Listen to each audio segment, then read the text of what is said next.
అదే RTV app వార్తల్ని క్షణాల్లో చదివే అవకాశం ఉంటుంది. ఒక న్యూస్ పేపర్, ఒక టెలివిజన్ ఛానల్ మీ చేతుల్లో ఎప్పుడూ ఉంటాయి. రేపు 30 మార్చిన నల్లగొండ పార్లమెంట్ నియోజకవర్గంలో ఉన్న 7 అసెంబ్లీ సెగ్మెంట్ల కాంగ్రెస్ పార్టీ ముఖ్యులతో ఎన్నికల సన్నాహక సమావేశం హుజూర్ నగర్ నియోజకవర్గ మట్టపల్లి గ్రామంలో నిర్వహిస్తున్నాము. ఈ సమావేశానికి గౌరవనీయులు ఏఐసిసి ఇన్ఛార్జ్ గారు శ్రీమతి దీపాదాస్ మున్షి గారు, గౌరవనీయుల ఏఐసిసి కార్యదర్శి రోహిత్ చౌదరి గారు, గౌరవ జిల్లా ఇన్ఛార్జ్ మంత్రి తుమ్మల నాగేశ్వరరావు గారు, గౌరవ ఆర్ఎన్బి మంత్రి ఈ పార్లమెంట్ నియోజకవర్గంలో ఎమ్మెల్యే ఉన్న కోమటిరెడ్డి వెంకటరెడ్డి గారు, గౌరవ మాజీ మంత్రివర్యులు జానారెడ్డి గారు, దామోదర్ రెడ్డి గారు, గౌరవ Miryalaguda MLA B Laxma Reddy, Devarakonda MLA Balu Naik, అదేవిధంగా కోదాడ ఎమ్మెల్యే పద్మావతి గారు, నాగార్జున సాగర్ ఎమ్మెల్యే జేవీర్ రెడ్డి గారు, సూర్యాపేట్ డిసిసి అధ్యక్షుడు చెవిటి వెంకన్న యాదవ్ గారు, నల్గొండ డిసిసి అధ్యక్షుడు శంకర్ నాయక్ గారు, ఈ 7తో సహా ఈ 7 సెగ్మెంట్స్లో ఉన్న కాంగ్రెస్ ముఖ్యులందరూ పాల్గొనడానికి నేను ముందు కూడా ఆహ్వానించాను, ఈరోజు కూడా ఆహ్వానిస్తున్నాను. ఈ సమావేశం నేను ఏర్పాటు చేస్తున్నాను.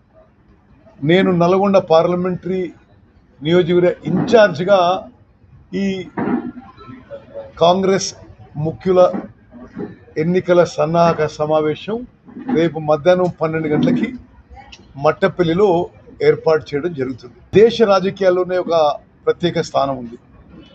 ఇక్కడ చాలా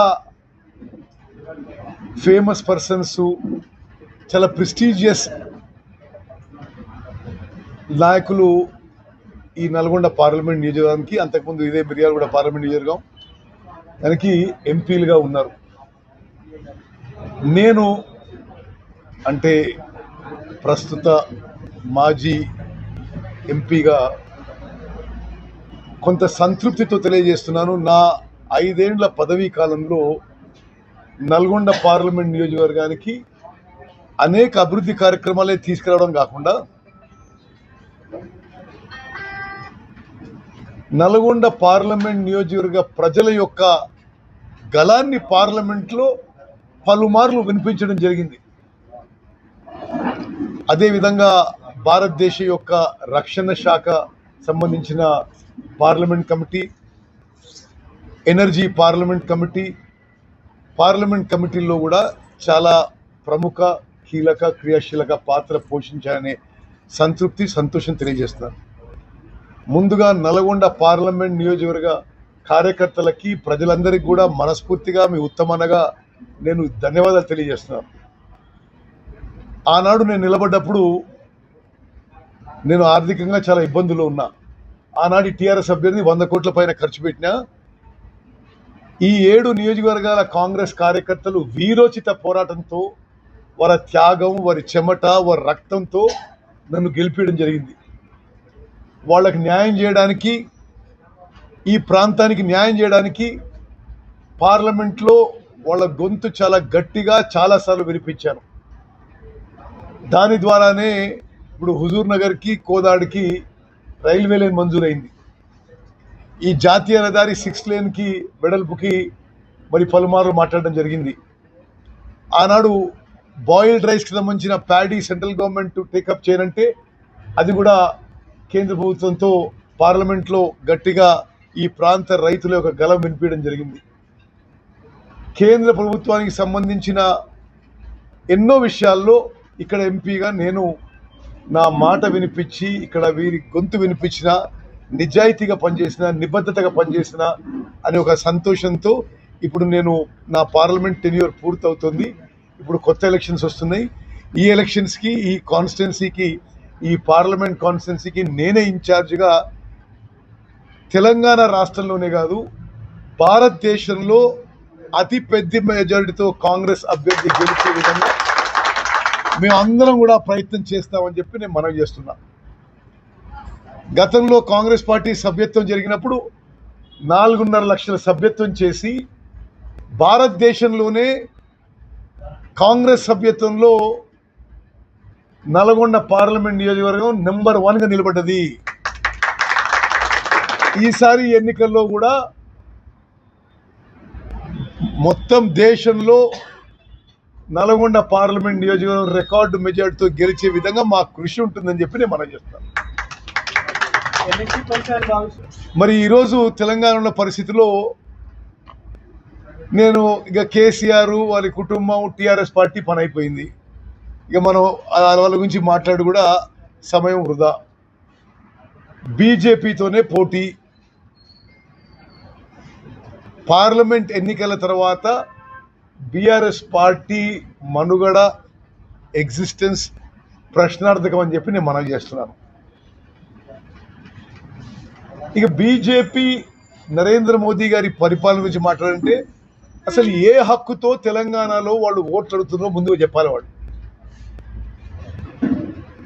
బీజేపీ 10 ఏళ్ల పాటు కేంద్ర ప్రభుత్వంలో ఉండి తెలంగాణకి ఇచ్చేసింది శూన్యం.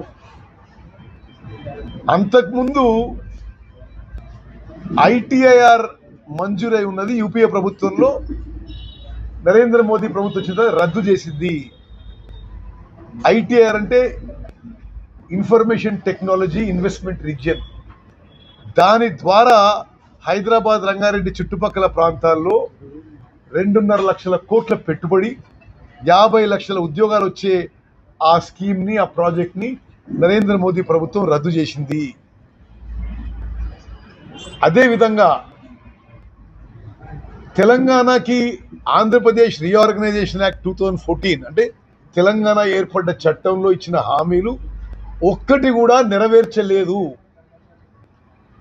కాజీపేటలో రైల్వే ఫ్యాక్టరీ పెట్టలే, బయ్యారంలో స్టీల్ ఫ్యాక్టరీ పెట్టలే,